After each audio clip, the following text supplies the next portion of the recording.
Trekkers यांचं संपूर्ण जन शिव समुदायातर्फे जोरात टाळ्यांच्या गजरामध्ये अभिनंदन. आघात प्रथम मी व्यक्त करतोय, अशी संधी मिळणं अवघड असतं.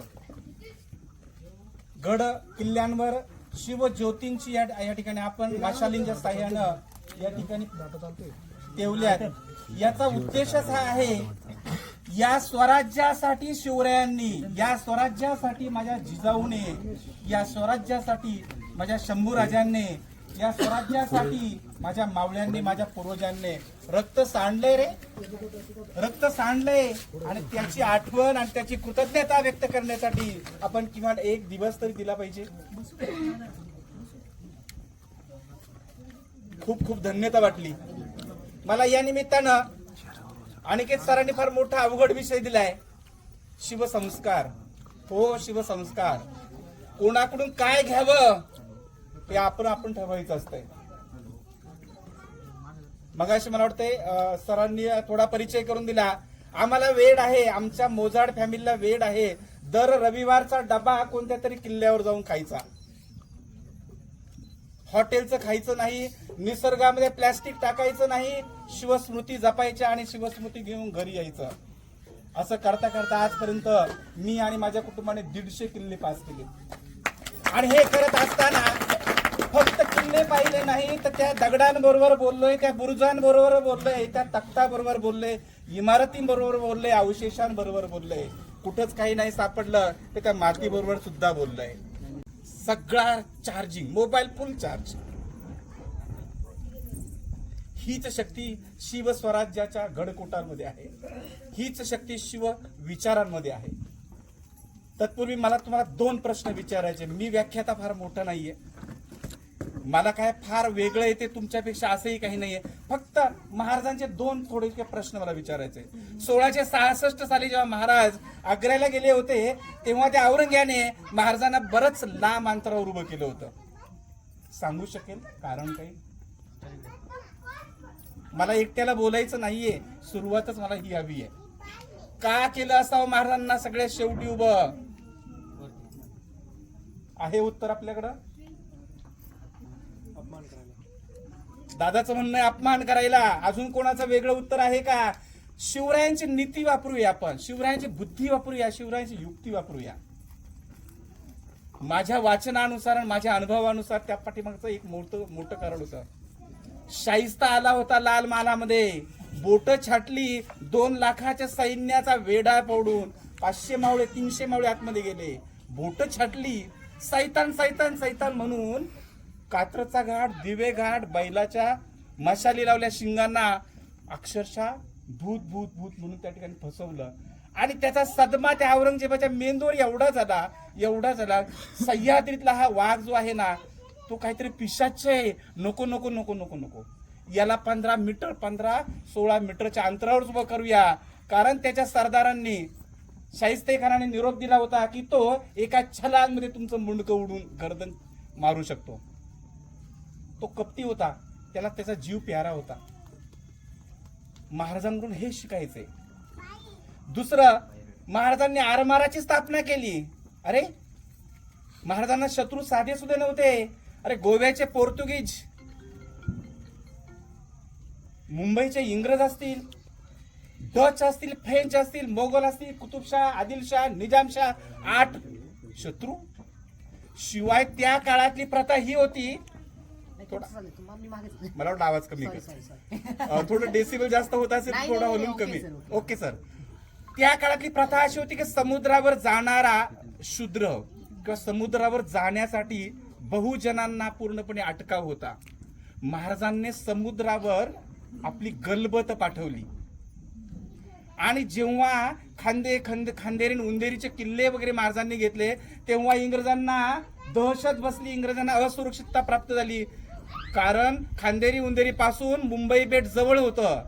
मग त्यांनी महाराजांवर अटॅक करण्याचा प्रयत्न केला. पण महाराजांची छोटी छोटी गलबत प्रत्येकाला विजयी व्हायची.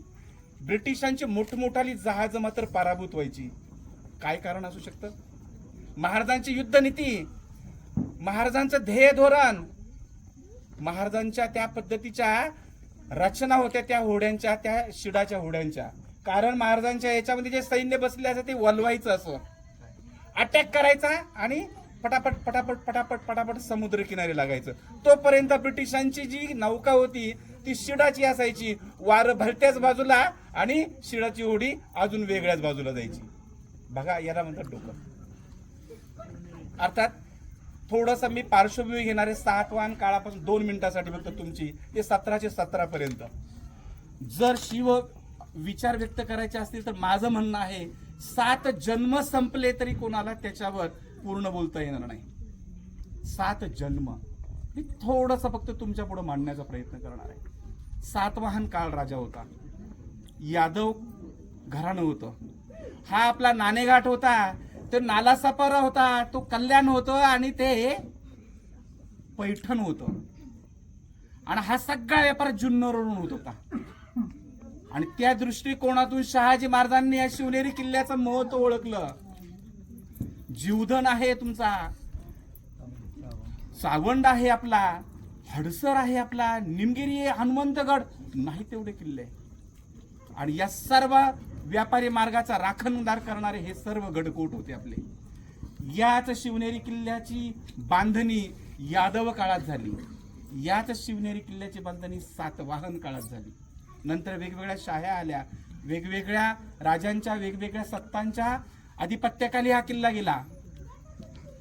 सुमारे 1630च्या अगोदर, 300 वर्ष अगोदर, म्हणजे 1295च्या आसपास देवगिरीचा कृष्णदेवराय जो यादवांचा राजा होता, फितुरीने त्या ठिकाणी देवगिरीचा एका अभेद्य किल्ला घेतला. कुणी जर पाहिला असेल तर आपल्याला लक्षात येईल किती अभेद्य किल्ला होता.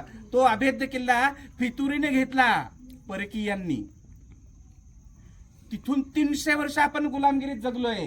300 वर्ष शिव जन्मापर्यंत आपल्याला तोंडातून ब्र सुद्धा शब्द काढण्याची ताकद नव्हती. आपल्या आया बहिणीची इज्जत लुटली जात होती. शेतातलं पीक उभं लुटलं जात होतं.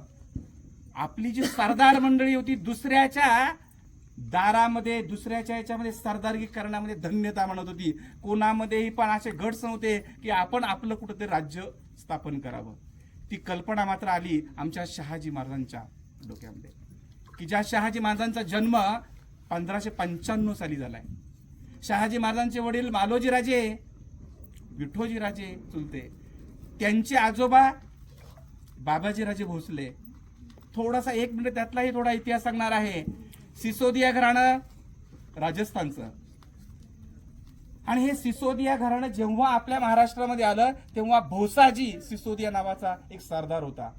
मग भोसाजीवरून थोडासा अपभ्रंश भोसले झाला आणि यादवांचा अपभ्रंश होऊन जाधव झाला. मग बघा किती थोर घराणी. ते यादव घराणं, हे सिसोदिया घराणं, शहाजी महाराजांचं घराणं सिसोदिया घराणं, आणि जिजाऊ माँसाहेबांचं घराणं यादव घराणं. दोन्ही घरांनी एकत्र आल्यानंतर कोणाचा जन्म झाला? शिवसूर्याचा जन्म झाला. शिवसूर्याचा जन्म झाला. त्यांचा विवाह 1605च्या आसपास. 1621ला थोरले संभाजी महाराजांचा जन्म झाला. 1621, 1630ला माझ्या शिवप्रभूंचा या ठिकाणी जन्म झालाय. बघा काय घटना इतिहास सांगतोय आपल्याला. आणि मग त्या दरम्यानच्या काळात आमचे शहाजी महाराज आदिलशाहीकडून निजामशाहीकडून मोगलांकडून पुन्हा आदिलशाहीकडं सरदारकी. परंतु डोक्यात हाच विचार घोळत होता, मला कुठंतरी स्वराज्य स्थापन करायचं आहे. बाप असावा तर शहाजी महाराजांसारखा असावा, स्वराज्य संकल्पक असावा, आणि त्याला साथ आमच्या जिजाऊ माँसाहेबांची.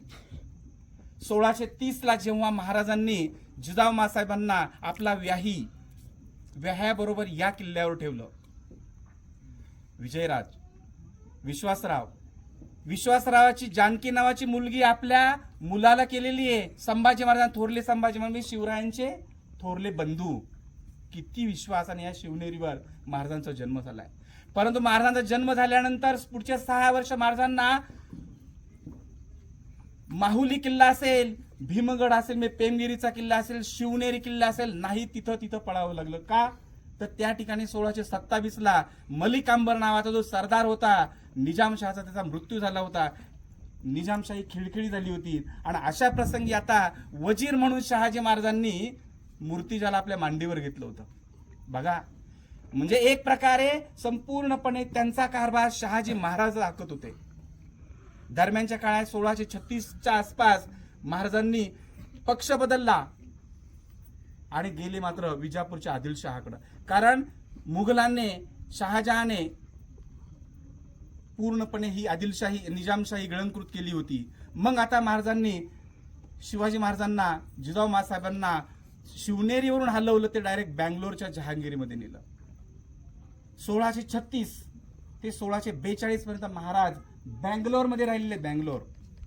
आणि तिथं मात्र वेगवेगळ्या विषयांमधल्या विद्या पारंगत असलेले शिक्षक ठेवले गेले. महाराज धुरंधर झाले 6 वर्षामध्ये.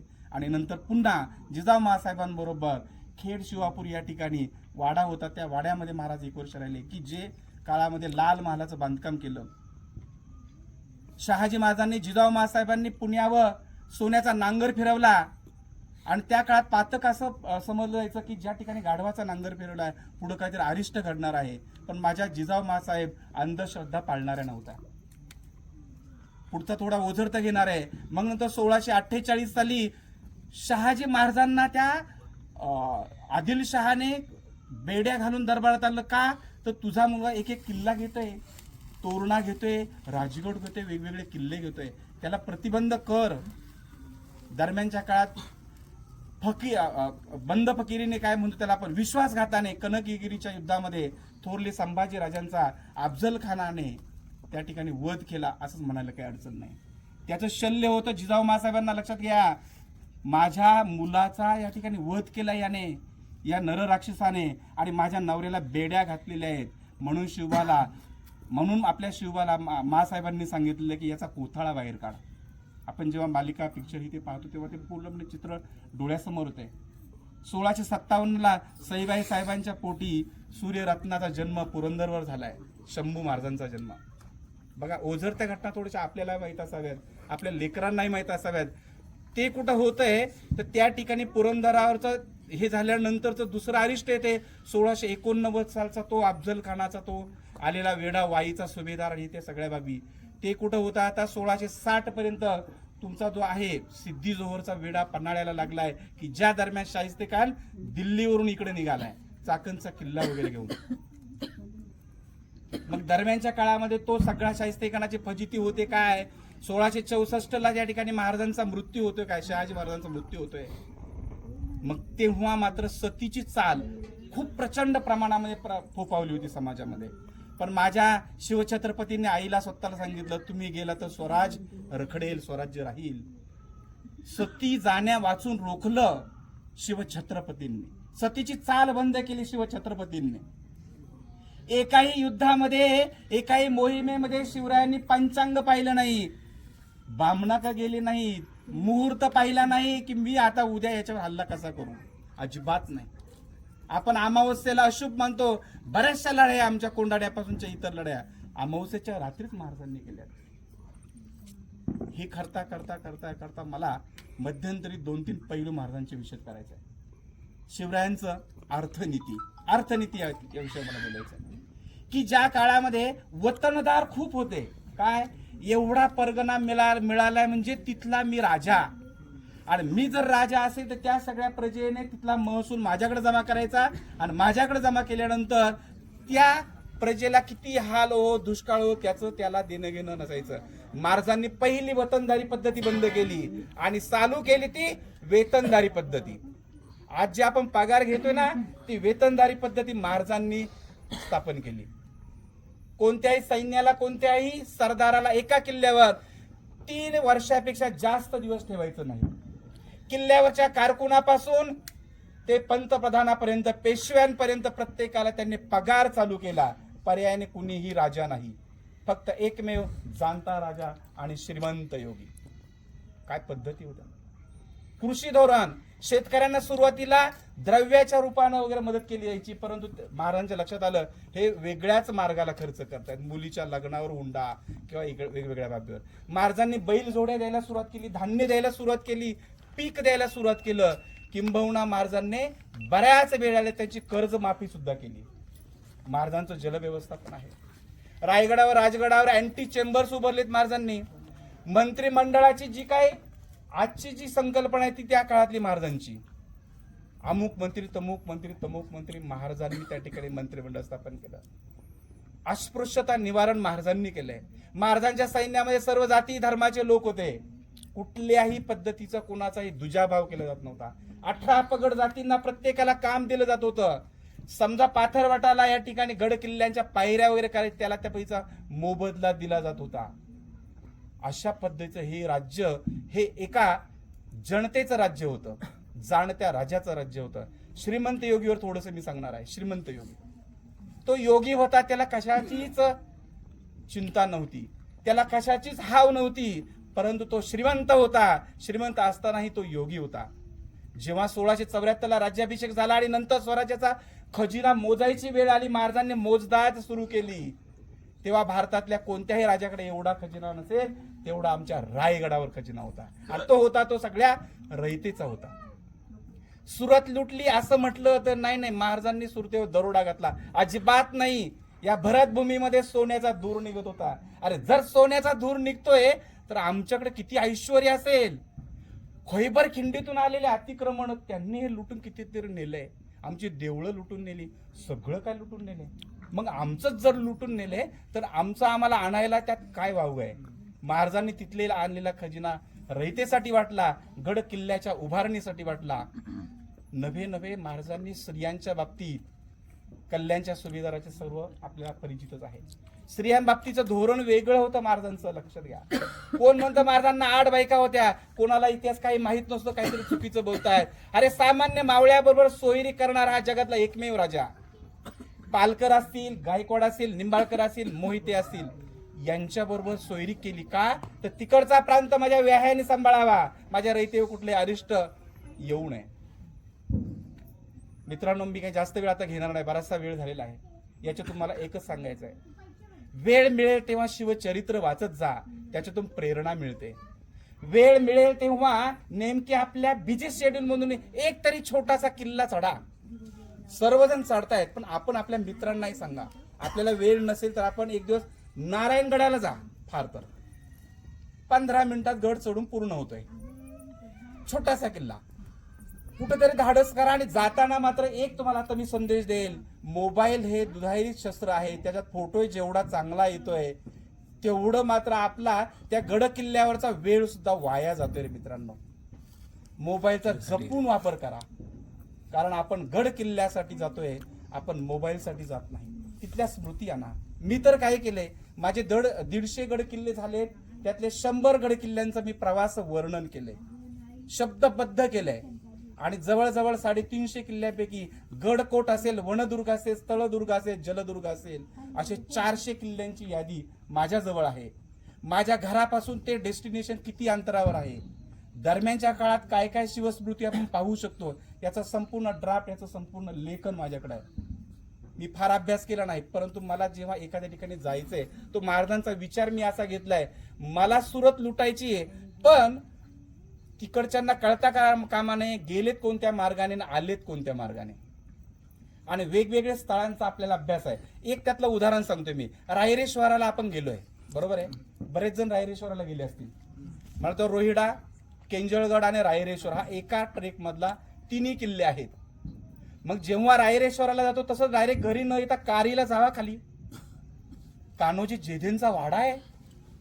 आंबवडेला जावा, खाली जिवाजी महाराजांचं स्मृतीस्थळ आहे. राजगडाला गेले तर खाली याचं कंकणचा वाडा, हा येसाजी कंकांचा वाडा आहे. वेगवेगळ्या त्या ठिकाणी आपल्याला स्मृतीस्थळांचा त्या ठिकाणी अभ्यास करता येऊ शकतो, परंतु त्यासाठी डोळस दृष्टी, त्यासाठी शिवदृष्टी आपल्या समोर असावी.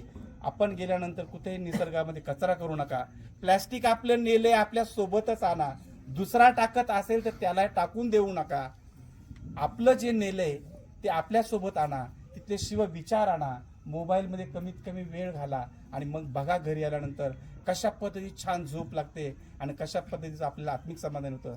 सर्वांचे खूप खूप धन्यवाद. माझे तोडके मोडके विचार आपण छानपैकी ऐकून घेतले. अजूनही बरंचसं बोलण्याचं खूप आहे, पण वेळ मिळेल निश्चित वेगळ्या पैलूवर आपण बोलण्याचा प्रयत्न करूया. संयोजकांनी या ठिकाणी मला